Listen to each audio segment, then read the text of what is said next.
Welcome you again to our channel. We're continuing with the series on concrete. Last time we talked about the mix ratios of concrete. Now I'm talking about honeycomb concrete or honeycombing in concrete. What do we mean by honeycombing in concrete? When concrete is cast and it's not all smooth and it's got gaps where you can even see the reinforcement of the concrete.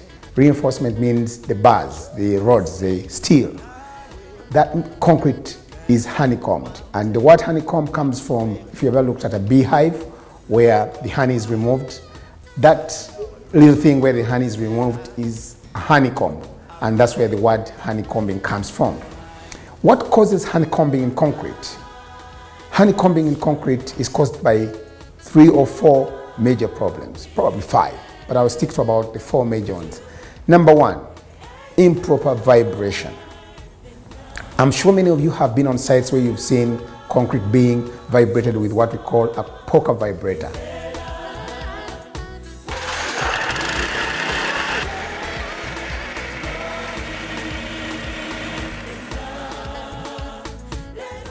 The second one is excess water in the concrete.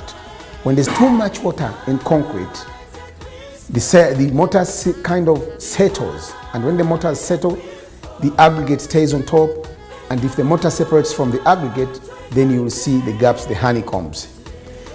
The third one is placement from a height. When the concrete is placed from a height and it's not vibrated well, you'll find that the aggregate usually settles at the bottom and the aggregate or stones are left alone. They are not bound to the steel, and that causes honeycombing.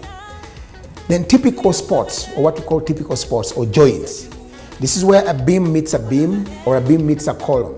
Those are very difficult areas to work with. If you've not worked with them very well, you'll find honeycombs. You'll find gaps in concrete once the formwork has been removed. Number 5, the size of aggregate. Improper size of aggregate causes honeycombs. I'll refer to what most people know here as quarter inch. The quarter inch that we use on most of the sites is actually not what is supposed to be used. It's bigger.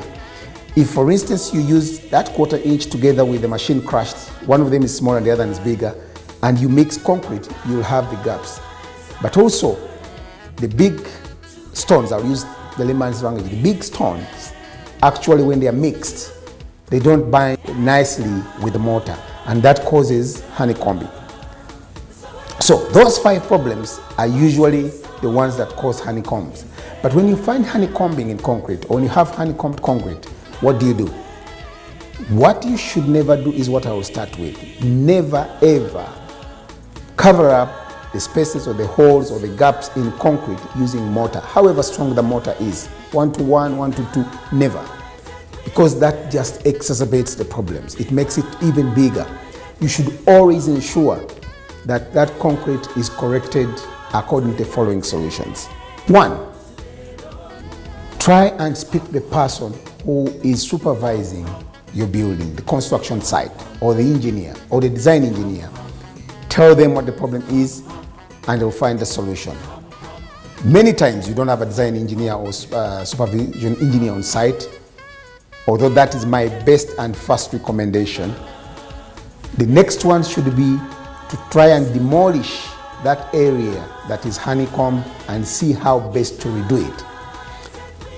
Unfortunately, that also requires you to have an engineer on site, because not everybody can demolish concrete and do it properly, especially if it's going to involve marrying existing concrete with new concrete. Because if you're going to marry existing concrete with a new concrete which you have just demolished and recasting, it needs some kind of care and professional experience.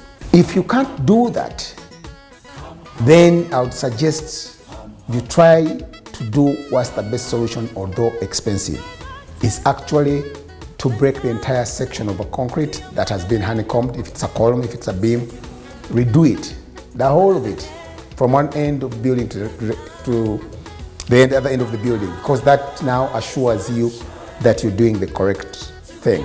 How do you ensure that concrete does not honeycomb? Sometimes when concrete is being placed, you may have seen some people tapping on the formwork with a hammer. That's to allow the concrete so that it's settling nicely and uniformly, so that it doesn't settle in places or it doesn't leave some gaps at the bottom. That's very important. The second one is when you're placing formwork, especially here, I'll use the Uganda term, I don't know which other term they use elsewhere. We have what we call amakoko. When the amakoko are being used as formwork, they always leave gaps between them. Please put a polythene bag on the inside to avoid mortar seeping through, because when the mortar seeps through, then the steel doesn't bond with the aggregates, and that's how you end up having honeycomb. When you have honeycomb concrete, the building is not as strong. The structure is not as strong as it should be. Whatever you're building for concrete is not as strong as it should be, and therefore the building is not as safe as it should be. These are the buildings sometimes you find they collapse after being up for about 10 years and eventually they collapse, or 20 years and eventually they collapse. This is because of honeycomb concrete. Once more, please subscribe to our YouTube channel Motion Z for more about buildings and construction.